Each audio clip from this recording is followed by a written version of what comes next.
नाम है डॉक्टर खालिद खान और मेरा ताल्लुक़ है यूनिवर्सिटी ऑफ ग्रानादा स्पेन से। आज हम बात करेंगे ख़ुदकुशी के बारे में और जी, ये बात होगी हामला ख़वातीन के बारे में। जी, इस सब्जेक्ट को डिस्कस करने के लिए मेरे साथ मौजूद हैं doctor Raeesa Maryam. Doctor Raeesa ji, please आप अपना इंट्रोडक्शन कीजिएगा। जी, अस्सलाम वालेकुम। मेरा नाम डॉक्टर रईसा मरियम है। मैं साइकियाट्री की रेज़िडेंट हूँ। पाकिस्तान में मैंने ट्रेनिंग की है और इस वक्त मैं आयरलैंड में Dublin north mental health services के अंदर एज़ अ ट्रेनी साइकियाट्रिस्ट काम कर रही हूँ। Thank you very much. जो पेपर हम आज डिस्कस करेंगे, ये एक स्टडी है जो कि स्पेन के एक अस्पताल में हुई और इसके रिज़ल्ट भी हम आपको आज बताएँगे। लेकिन साथ-साथ जो एक स्पेशलिस्ट के पॉइंट ऑफ व्यू से डॉक्टर रईसा हमें मशवरा देंगी, वो बहुत ही इम्पोर्टेंट होगा। तो प्लीज़ हमारा साथ दीजिए और वीडियो आखिर तक देखिए जब आप डॉक्टर रईसा की एक्सपर्ट एडवाइस ले सकेंगे। डॉक्टर रईसा, ये टॉपिक क्या है? इसको ज़रा इंट्रोड्यूस कीजिएगा।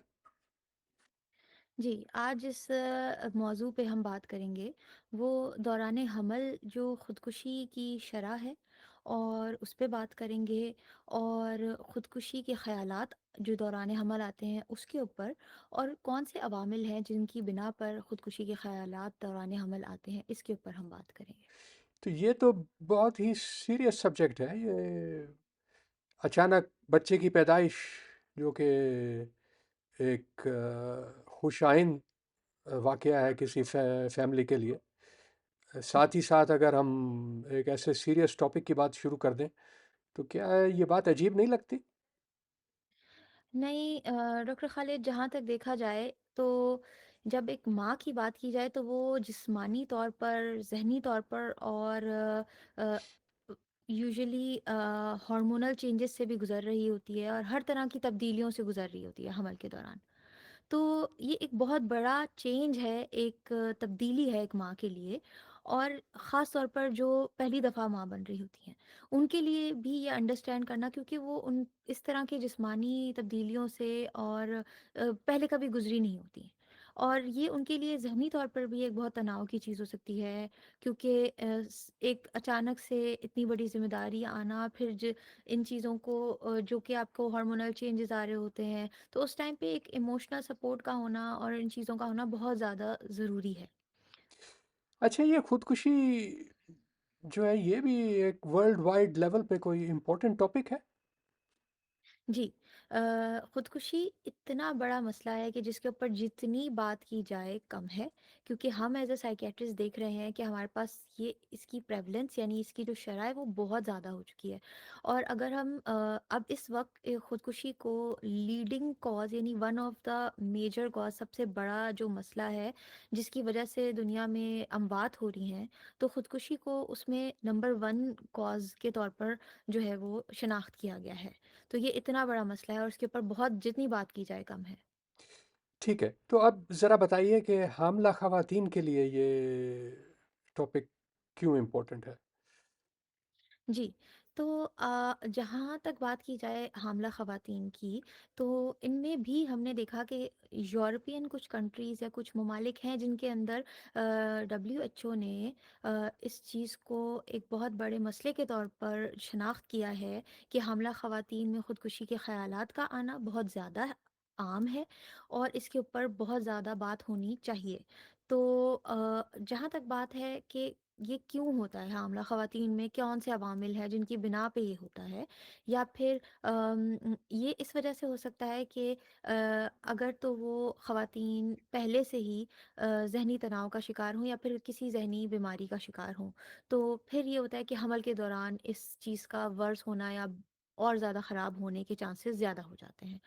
दूसरी चीज़ ये हो सकती है कि या तो वो समाजी तौर पर अगर वो अकेलेपन का शिकार हों, या फिर वो माशरती तौर पर जो है वो तन्हाई का शिकार हों, या फिर वो कोई फाइनेंशियल तनाव यानी कि उस तरह से अच्छा ना कर रहे हों फाइनेंशियली, तो वो भी इन मसलों से गुज़र सकती हैं कि उनको खुदकुशी के ख़यालात आएँ।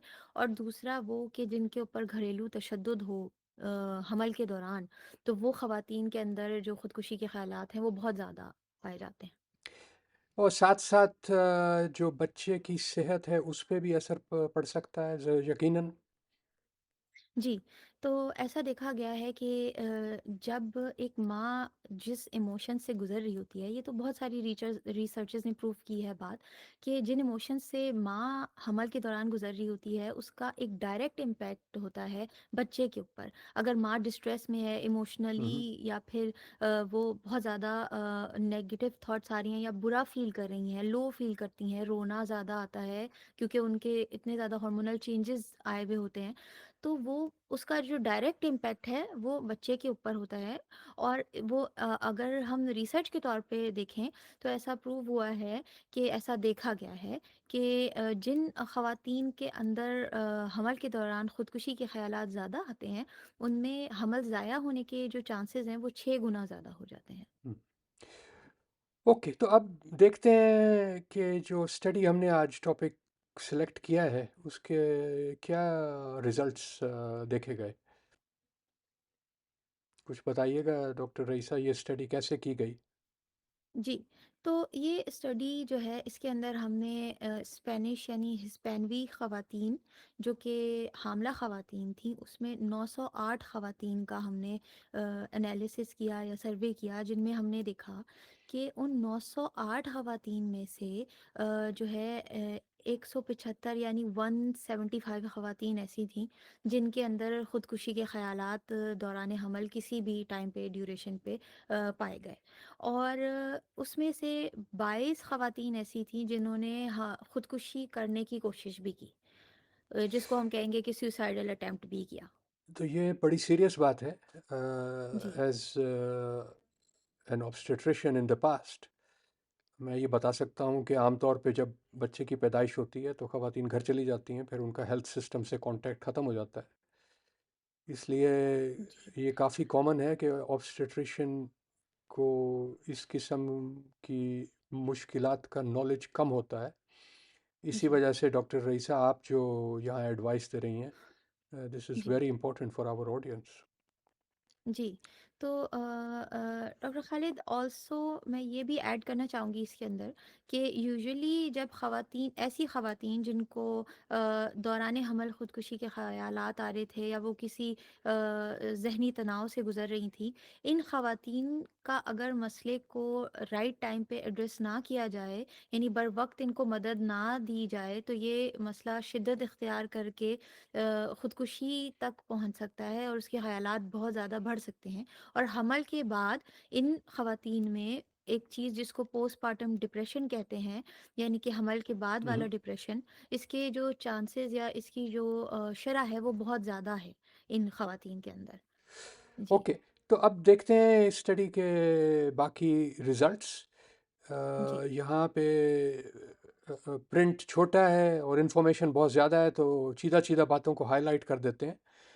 यहाँ जी, पे ये बताया गया है कि जो स्टेटिस्टिकली सिग्निफिकेंट रिजल्ट्स हैं, वो ये हैं कि अगर सोशल सपोर्ट या फैमिली सपोर्ट लो हो, या अगर हस्बैंड की तरफ से तशद्दुद या ज़हनी दबाव डाला जाए, हुँ, या अगर डिप्रेशन का ख़ातून शिकार हों, तो हुँ, इस वजह से ये जो ख़यालात या सोच ख़ुदकुशी की तरफ ले जाती है, जी, इसमें इज़ाफ़ा होता है। लेकिन जी, साथ-साथ ये भी देखा गया है कि जब माँ का बच्चे के साथ स्किन टू स्किन कॉन्टैक्ट हो, तो ये हुँ, एक किस्म का प्रोटेक्टिव फैक्टर होता है। तो हुँ, अब इसको समराइज़ करते हैं। यहाँ ये कह सकते हैं कि हामला ख़वातीन के लिए बच्चे की पैदाइश एक पॉज़िटिव एक्सपीरियंस होना चाहिए। लेकिन जी, चूँकि जैसे डॉक्टर रईसा ने बताया, उनके ऊपर काफ़ी ज़हनी दबाव पड़ता है बच्चे की पैदाइश से, हुँ, और हेल्थ सिस्टम आम तौर पे इस किस्म की ख़वातीन को सपोर्ट नहीं दे सकता। یا اس کو پرائیورٹائز نہیں ہوں، کرتا، نہیں کرتا اس ہے۔ وجہ سے ان خواتین کے ذہن میں خودکشی کے خیالات کافی آتے ہیں، جی، اور کچھ خواتین میں تو وہ خود ہی کوشش کرتی ہیں اپنی جان لینے کی، اور ان میں سے جی، کچھ پرسنٹیج یقیناً کامیاب بھی ہو جاتی ہیں اور اپنی جان لے لیتی ہیں۔ تو ڈاکٹر رئیسہ، آپ اب یہ چیدہ چیدہ باتوں کو کیپچر کیجئے کہ جی، ڈپریشن، سوشل سپورٹ اور ہوں، خاوند کی سپورٹ، ان سب ہوں۔ چیزوں کا کیا رول ہے یہاں پہ؟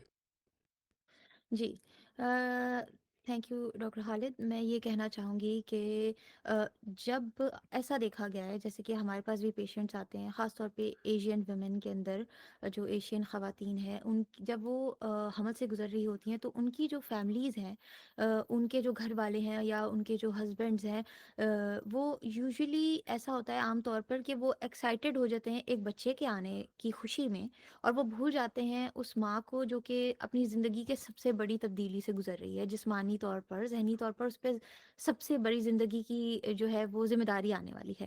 یعنی کہ ایک بہت ہی پینفل پروسیس ہے ڈلیوری کا، جس سے گزرنے کے بعد دنیا کی سب سے بڑی ذمہ داری ہوں ان کے اوپر آ جائے گی، ایک ماں ہونے کی ذمہ داری۔ اور اس ٹائم اس کو دنیا میں سب سے زیادہ ایموشنل سپورٹ کی اور ساتھ کی ضرورت ہے، لوگوں کی کیئر کی ضرورت ہے۔ اور لوگ یوزلی ماں کی صحت کا خیال اس لیے رکھ رہے ہوتے ہیں کہ اگر وہ اچھا کھائیں گی یا کریں گی تو بچہ ہیلدی ہوگا یا پھر بچے کی صحت ٹھیک رہے گی۔ اور کچھ لوگ اس جو ان کے ایموشنز ہیں اس لیے ان کو اگنور کر دیتے ہیں کہ تم شاید زیادہ سوچ رہی ہو، شاید تم زیادہ سینسیٹیو ہو رہی ہو، ہوں یا پھر دنیا میں بہت ساری عورتیں پریگننسی سے گزر رہی ہیں، تم کوئی زیادہ اسپیشل تو نہیں ہو کہ تم اس سے گزر رہی ہو، ایسا کئی لوگ کہتے ہیں۔ اور سننے میں آیا ہے کہ بہت سی خواتین آپ کے ارد گرد کی ہوتی ہیں جو اس طرح سے سوچ رہی ہوتی ہیں کہ ہم بھی تو اس سے گزرے تھے، ہمیں تو ایسا کچھ نہیں ہوا تھا۔ لیکن ہر ماں کا جو ایکسپیرینس ہے وہ ڈفرینٹ ہے اور اتنا ہی اہم ہے۔ ضروری نہیں ہے کہ اگر ایک ماں کو ایسے خیالات نہیں آئے تھے تو دوسری کو بھی نہیں آ سکتے۔ ہر ایک کا اپنا ایکسپیرینس ہے اور اس کو اتنی ہی اہمیت دینی چاہیے۔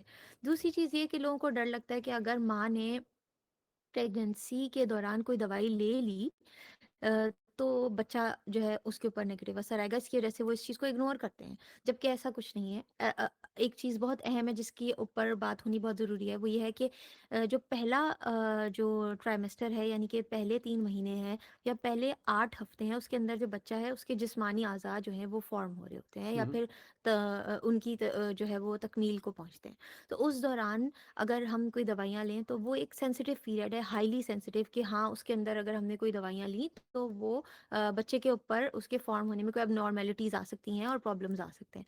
لیکن ایک بار جب بچہ مکمل طور پر فارم ہو چکا ہے 8 ہفتے کے بعد، جب آرگینوجینیسس جس کو ہم کہتے ہیں اپنی ٹرمینالوجی میں، تو اس کے بعد اگر ہم دوائیاں اسٹارٹ کرائیں سیکنڈ ٹرائمسٹر کے اندر، یا پھر جو ہمارے پاس لاسٹ 3 منتھس ہیں، جس کو تھرڈ ٹرائمسٹر کہتے ہیں، تو اس میں لو ڈوزز آف کچھ بہت ساری کلاسز ہیں جو سیف پریگننسی میں سیف ہم نے کلاسیفائی کی ہیں، یا ان کو ہم نے ایسے شناخت کیا ہے کہ یہ دوائیاں ہیں کہ ان کو دی جا سکتا ہے اور پریگننسی پہ اس کا کوئی اس طرح سے برا اثر نہیں ہوگا۔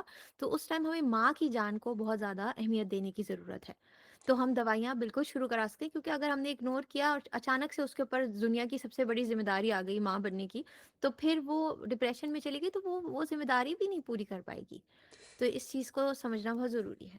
اچھا، یہ تو بہت امپورٹنٹ مشورہ آپ نے دیا، یعنی جو سیف دوائیں ہیں ان سے ڈرنے کی ضرورت نہیں ہے، اور ان کا جی لینا بالکل، ضروری ہے اپنی جان بچانے کے لیے اور اپنے بالکل، بچے کا اچھی طرح سے خیال رکھنے کے لیے۔ تو یہ بات بالکل ضروری ہے کہ ایسا ہی شوہر بھی سمجھے اور ہے۔ جی، باقی فیملی بھی سمجھے۔ اچھا، یہ شوہر جو اپنی خواتین کو صحیح طرح سے ٹریٹ یا سپورٹ نہیں کرتے، ان جی، کے لیے آپ کا کیا مشورہ ہے؟ ان کے لیے میں یہی کہوں گی کہ ایک تو یہ کہ جو بچہ ہے وہ صرف اس ماں کا تو نہیں ہے، آپ کا بھی ہے، لیکن بچے سے زیادہ، سب سے زیادہ اہم اس وقت وہ خاتون ہے جن سے آپ نے شادی کی، اور وہ آپ کی بہت بڑی ذمہ داری ہے۔ تو اگر آپ یا تو ذمہ داری کے طور پہ دیکھیں، یا پھر آپ اس طرح سے ذمہ داری کے طور پہ نہیں دیکھنا چاہتے اور آپ اس طرح سے دیکھیں کہ ایک انسان ہے جو کہ ایک بہت بڑے چیز سے گزر رہا ہے، مرحلے سے گزر رہا ہے جس کو پریگننسی کہتے ہیں یا حمل کہتے ہیں، اس ٹائم اگر آپ ان کو اکیلا چھوڑ دیں، یا پھر اگر آپ ان کو جب آپ زندگی میں کسی مشکل سے گزر رہے ہوتے ہیں اور آپ کو بھی چاہیے ہوتا ہے کہ آپ کی وائف آپ کو انڈرسٹینڈ کریں اور آپ کا ساتھ دیں، ویسے ہی اس ٹائم آپ کی جو لائف پارٹنر ہے وہ اس وقت زندگی کے سب سے زیادہ مشکل چیز سے گزر رہی ہیں، تو ہسبینڈس کو یا لوگوں کو چاہیے کہ اس آج کل کے زمانے میں تو ایجوکیشن بہت زیادہ ہے، اویئرنیس بہت زیادہ ہے، سوشل ہوں، میڈیا پہ ہر چیز ہے اور ہر چیز پہ بات ہو رہی ہے، تو اپنے آپ کو ایجوکیٹ کریں اس چیز کے اوپر کہ کتنا زیادہ اہم ہے کہ آپ اپنی وائف کو ٹائم دیں، ان سے پوچھیں کہ ان کو کسی چیز کی ضرورت ہے، ان کو یہ شو کریں کہ آپ ان کے ساتھ ہیں اس پورے مرحلے میں، وہ اکیلی نہیں گزر رہی اس سے، آپ بھی ان کے ساتھ ہیں، ان کو صرف کھانے پینے کا یا ان چیزوں کا خیال نہیں بلکہ ان کو ایموشنلی بھی آپ اسٹرینتھن کریں، ان سے بات کریں، ان کے ساتھ کچھ ٹائم گزاریں جس سے ان کو فیل ہو کہ ہاں میرے ساتھ کوئی ہے، میں اکیلی نہیں ہوں اس چیز سے گزر رہی۔ Thank you, this is very very important advice. Finally یہ بات بتائیے کہ ماں کا بچے کے ساتھ ڈائریکٹلی کانٹیکٹ کرنا جی پیدائش کے فوراً بعد، جی اس کی کیا امپورٹنس ہے؟ کیونکہ یہ ایک سگنیفیکنٹ فیکٹر دیکھا گیا ہے اسٹڈی میں جو ہم نے آج ڈسکس کی ہے. جی، تو ایک چیز ہے جس کو ہم میڈیکل کی ٹرمز میں کہتے ہیں کینگرو کیئر۔ کینگرو کیئر کیا کا مطلب یہ ہوا کہ جب ایک بچہ جیسے ہی پیدا ہوا تو اس کی امیجیٹلی اس بچے کا جسمانی تعلق اگر کیا جائے ماں کے ساتھ، اس کا کوئی ڈیوریشن فکس نہیں ہے کہ کتنے منٹس کے لیے کیا جائے، 15 منٹ یا آدھے گھنٹے یا 1 گھنٹے، لیکن اگر کچھ ڈیوریشن کے لیے، کچھ ٹائم کے لیے اگر ماں کے ساتھ بچے کا جسمانی کانٹیکٹ کیا جائے، تو یہ ایک بہت زیادہ پروٹیکٹیو فیکٹر یعنی کہ ایک بہت ہی سیف فیکٹر کے طور پر آئیڈینٹیفائی یعنی شناخت کیا گیا ہے کہ یہ صرف اتنی سی چیز کرنے سے ماؤں میں پوسٹ پارٹم ڈپریشن یعنی حمل کے بعد والے ڈپریشن کے چانسز اور خودکشی کے خیالات آنے کے چانسز یعنی کہ شرح وہ کم ہو جاتی ہے، اس چیز کی اتنی اہمیت ہے۔ اچھا ڈاکٹر رئیسہ، آپ کا بہت بہت شکریہ. ایک جی تھینک یو۔ کمپلیکس اور امپورٹنٹ ٹاپک میں آپ نے بڑی سمپل لینگویج میں لوگوں کو باتیں سمجھائیں. جی مجھے بھی بہتر سمجھ آئی.